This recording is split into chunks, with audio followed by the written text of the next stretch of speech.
Assalamualaikum warahmatullahi wabarakatuh. Perkenalkan, nama saya Nafi Ahli Dewati. Saya dari kelas 8A. Di sini saya akan mempresentasikan tugas akidah akhlak yang dibimbing oleh Miss Yaya Rukoya atau biasa dipanggil Miss Koya. Merangkum materi akidah akhlak bab 1, keistimewaan Al-Quran. Pengertian Al-Quran ditinjau dari bahasa. Al-Quran berasal dari bahasa Arab, yaitu bentuk jamak dari kata benda masdar. Dari kata kerja qara'a, yaqra'u, qira'atan, yang berarti bacaan atau suatu yang dibaca berulang-ulang. Secara istilah, Al-Quran diartikan sebagai kalam Allah Subhanahu wa Ta'ala yang diturunkan kepada Nabi Muhammad SAW sebagai mukjizat. Al-Quran adalah murni wahyu dari Allah Subhanahu wa Ta'ala. Al-Quran merupakan petunjuk yang dapat mengeluarkan manusia dari kegelapan menuju ke jalan yang terang.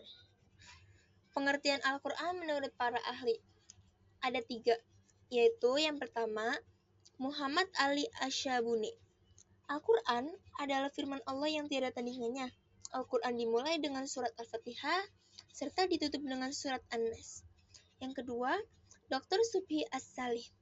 Al-Quran adalah kalamullah yang merupakan mukjizat yang diturunkan kepada Nabi Muhammad SAW, ditulis dalam mushaf dan diriwayatkan dengan mutawatir serta membacanya adalah ibadah. Yang ketiga, ada Syekh Muhammad Khudari Baik. Al-Quran adalah firman Allah Subhanahu wa Ta'ala yang berbahasa Arab, disampaikan kepada kita secara mutawatir, ditulis dalam mushaf, dimulai surat Al-Fatihah, diakhiri dengan surat An-Nas. Nama lain dari Al-Quran. Nama-nama tersebut berasal dari ayat-ayat tertentu dalam Al-Quran. Nama-nama lain dari Al-Quran ada 10. Yang pertama, Al-Huda artinya petunjuk. 2. Al-Furqan artinya pembeda antara yang hak dan yang batil. Ketiga, Asy-Syifa artinya adalah obat atau penawar. 4. Az-Zikir artinya pemberi peringatan. 5. Al-Kitab artinya sesuatu yang ditulis. 6. Al-Hikmah artinya kebijaksanaan. 7. Al-Bayan artinya penerangan. 8. An-Nur artinya adalah cahaya. 9. Al-Kalam artinya ucapan atau firman. 10. Al-Busyarah artinya kabar gembira. Al-Quran turun melalui 3 tahap, yaitu A. Tahap pertama, At-Tanazzulu Awwalu. B. Tahap kedua, At-Tanazzulu At-Tsani. C. Tahap ketiga, At-Tanazzulu At-Tsalisu. Kedudukan Al-Quran dalam Islam. Al-Quran merupakan sumber pokok bagi ajaran Islam. Al-Quran juga merupakan sumber hukum yang utama dan pertama dalam Islam.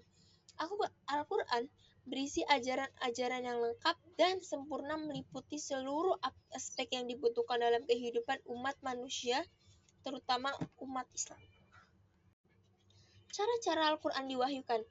Nabi Muhammad SAW dalam hal menerima wahyu mengalami bermacam-macam cara dan keadaan. Di antaranya, A. Malaikat memasukkan wahyu itu ke dalam hatinya. B. Malaikat menampakkan dirinya kepada Nabi Muhammad SAW. C. Wahyu datang kepada Nabi Muhammad. D. Malaikat menyampaikan dirinya kepada Nabi Muhammad. Hikmah turunnya Al-Quran secara bertahap adalah sebagai berikut. 1. Meneguhkan hati Rasulullah SAW dalam menghadapi celaan orang-orang kafir Quraisy. B.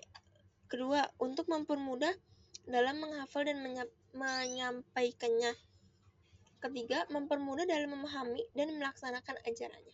Keempat, menjawab atas permasalahan yang sedang dihadapi Rasulullah. Fungsi dan tujuan Al-Quran. Allah SAW telah menurunkan Al-Quran dengan membawa kebenaran yang hakikat. Al-Quran sebagai petunjuk bagi manusia.